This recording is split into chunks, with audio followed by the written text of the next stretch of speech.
కన్నం రాజా గారు.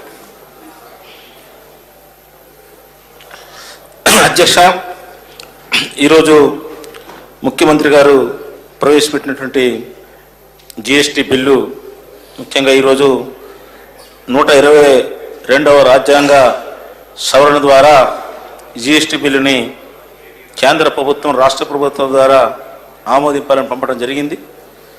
కానీ GST bill వల్ల నష్టం ఎట్లా ఉంటుందని చెప్పేసి మేము సిపిఎం పార్టీగా రాజ్యసభలో మా CPM party general secretary Sitaram Yechury గారు అనేక అభిప్రాయాలు సూచనలు చేశారు. అయినా ప్రభుత్వం ఆనాడు రాజ్యసభలో ఆమోదింపజేసింది.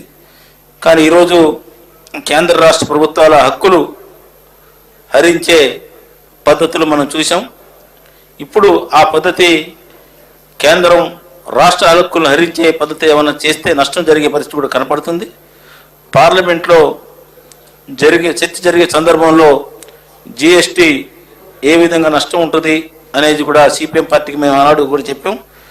జిఎస్టీ వల్ల జరిగే ఆర్థిక లోటును కేంద్ర ప్రభుత్వమే భరించాలని కూడా మేము డిమాండ్ చేసాం. ఇప్పుడు కూడా ముఖ్యమంత్రి గారు పెట్టినటువంటి బిల్లులో ఈ తీర్మానంలో మన రాష్ట్రానికి నష్టం జరగకుండా పద్ధతులు చూడాల్సిన అవసరం ఉంది.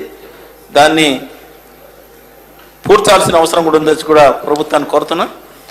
కానీ ఒక విషయం ప్రభుత్వం దృష్టి తీసుకురావాలి. ఎందుకంటే సమయం కాకపోయినా కేంద్రం విభజన చేసేటప్పుడు కానీ నిర్ణయాలు చేసిన ఒక తీరు ఉంటుంది, అయిన తర్వాత అమలు జరిగే ఒక తీరు ఉంటుంది.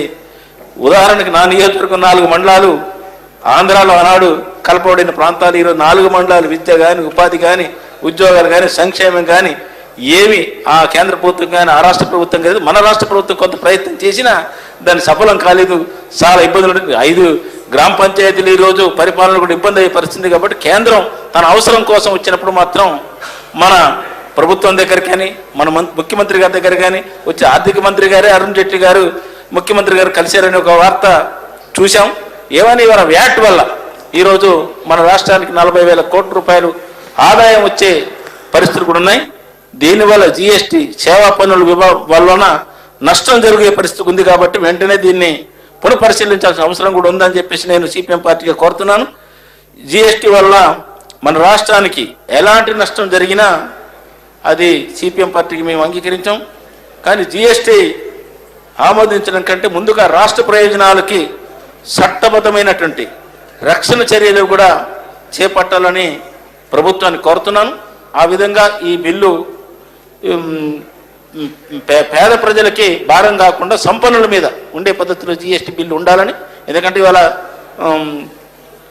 పెట్రోలియం డీజిల్ ఉంది, కానీ హైదరాబాద్లో ఒక రేటు ఉంది, మారుమూల ప్రాంతాల్లో ఒక రేటు ఉంది. కానీ ఇవాళ దూర భారం